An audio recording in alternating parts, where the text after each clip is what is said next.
na parte de domingo, sacrifícios inúteis. Quando os sacrifícios são inúteis? Quando os sacrifícios são somente formalidade, quando o coração está longe de Deus, quando nós estamos fazendo a nossa própria vontade, como Caim, que queria fazer a sua própria vontade e trouxe um sacrifício para Deus sem sangue, porque Deus pediu um sacrifício com sangue, porque não há remissão de pecados sem o derramamento de sangue.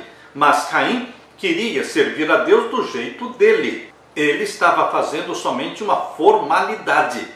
Era um sacrifício inútil. Podemos aprender bastante ao comparar duas ideias diferentes. Por exemplo, podemos compreender melhor o significado bíblico do sacrifício ao estudar sobre ocasiões em que Deus rejeitou os sacrifícios do seu povo. Não foi somente o sacrifício de Caim que Deus rejeitou. Nós lemos também em Isaías capítulo 1, abra sua Bíblia, Isaías capítulo 1, e vamos ler então os versos 2 até o verso 15. Este capítulo 1 de Isaías é um dos capítulos mais pesados da Bíblia, porque Deus fala a verdade, dizendo a condição do seu povo naquele tempo. Medite nestas palavras. Capítulo 1 de Isaías, verso 2 a 15. Ouvi, ó céus, e presta ouvidos, tu, ó terra, porque fala o Senhor. Criei filhos, exalcei-os, mas eles prevaricaram contra mim. Já começa no verso 2 dizendo que os filhos de Israel prevaricaram contra Deus. Verso 3. O boi conhece o seu possuidor e o jumento a manjedoura do seu dono, mas Israel não tem conhecimento, o meu povo não entende. Está vendo aqui? Deus falando que o próprio animal conhece o seu dono, mas Israel não conhece o Santo de Israel, não conhece o Criador dos céus e da terra. Verso 4. Ai da nação pecadora, do povo carregado de iniquidade, da semente de malignos, dos filhos corruptores, deixaram ao Senhor, blasfemaram do Santo de Israel, voltaram para trás. Deus não está falando aqui do pagão, Deus está falando aqui do seu povo escolhido. Queridos, será que a história pode se repetir em nossos dias com a nossa igreja, com a Igreja Adventista do Sétimo Dia? Como está a sua vida? Você pretende adorar a Deus ou você adora a Deus de coração, com a sua vida inteira? Ou você somente presta formalidade? Os cultos de sábado na sua igreja são formalidades? E aqui diz o verso 6. Desde a planta do pé até a cabeça não há nele coisa sã, senão feridas, e inchaços e chagas podres, não espremidas, nem ligadas, nem nenhuma delas amolecida com óleo. Falando do seu povo escolhido, Deus está dizendo que desde a planta do pé até a cabeça não há nele coisa sã, senão feridas, inchaços, chagas podres. Como foi naquele tempo? Será que pode ser também hoje? Será que esta condição aqui descrita por Deus no capítulo 1 de Isaías, verso 6, poderia se aplicar à sua igreja de Laodiceia? Você se lembra lá em Apocalipse capítulo 3, quando Deus descreve a igreja de Laodiceia? Tu dizes, rico sou, de nada tenho falta. E Deus fala então, e não sabes que és um miserável, pobre, cego e nu. Queridos, parece que não é diferente a condição da igreja hoje daquela condição do povo de Israel descrito aqui em Isaías capítulo 1. Ai de nós que praticamos formalidades, mas não damos o nosso coração a Jesus Cristo. Não permitimos que Ele se assente no trono do nosso coração. Verso 7. A vossa terra está assolada, as vossas cidades abrasadas pelo fogo. A vossa região, os estranhos a devoram em vossa presença, e está devastada como numa subversão de estranhos. E aqui diz o verso 9, se o Senhor dos exércitos nos não deixar algum remanescente, aleluia, porque existe um remanescente. A igreja de Laodiceia possui um remanescente fiel, os que guardam os mandamentos de Deus e têm a fé de Jesus Cristo.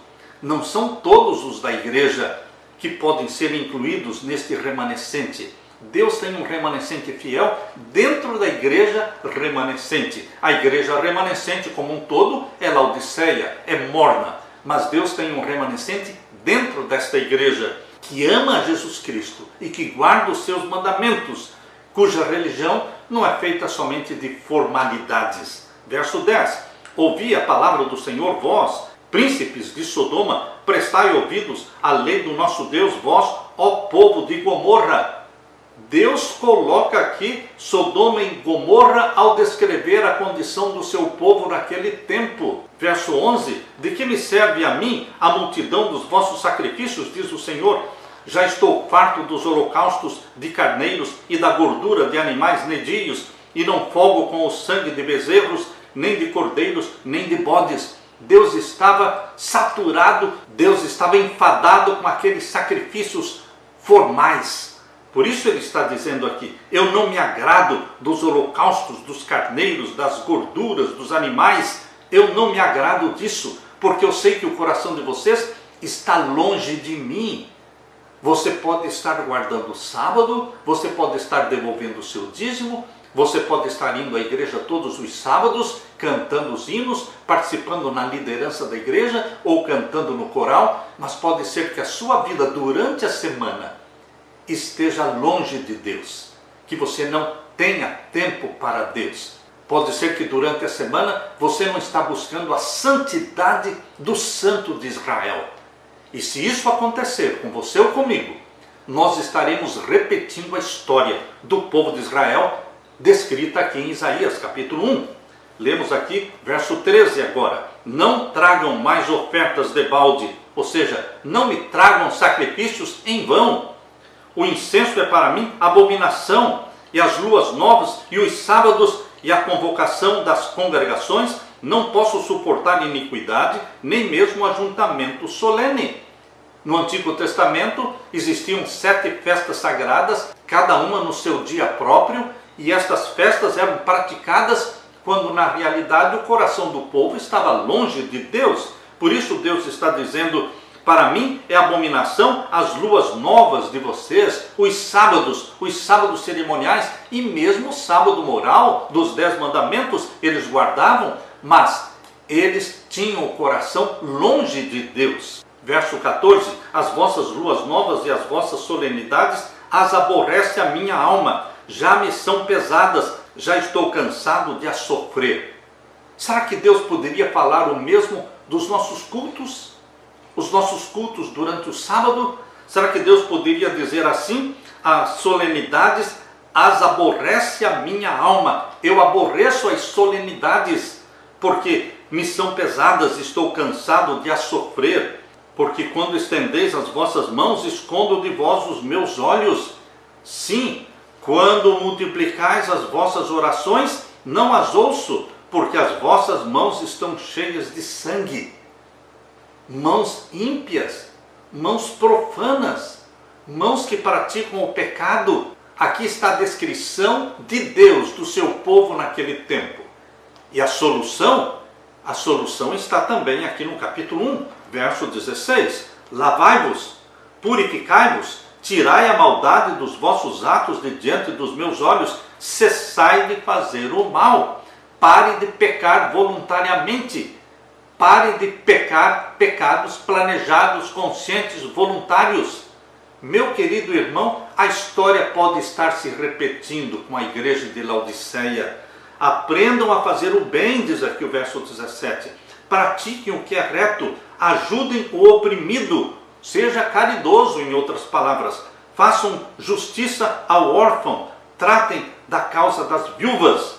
E então venham e arguem-me, diz o Senhor, ainda que os seus pecados sejam como a escarlata, eles se tornarão brancos como a neve.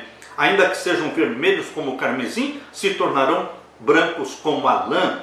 Se quiserdes e ouvirdes, comereis o bem desta terra. Mas se recusardes e fordes rebeldes, sereis devorados à espada, porque a boca do Senhor o disse. Deus reprova, mas ele também acende uma luz de esperança, dizendo, lave-se, purifique-se, tire a maldade dos seus atos e pare de praticar o mal e aprenda a fazer o bem e a praticar a caridade para com os oprimidos, órfãos e viúvas. Meu querido irmão, Deus não deixa você no desamparo.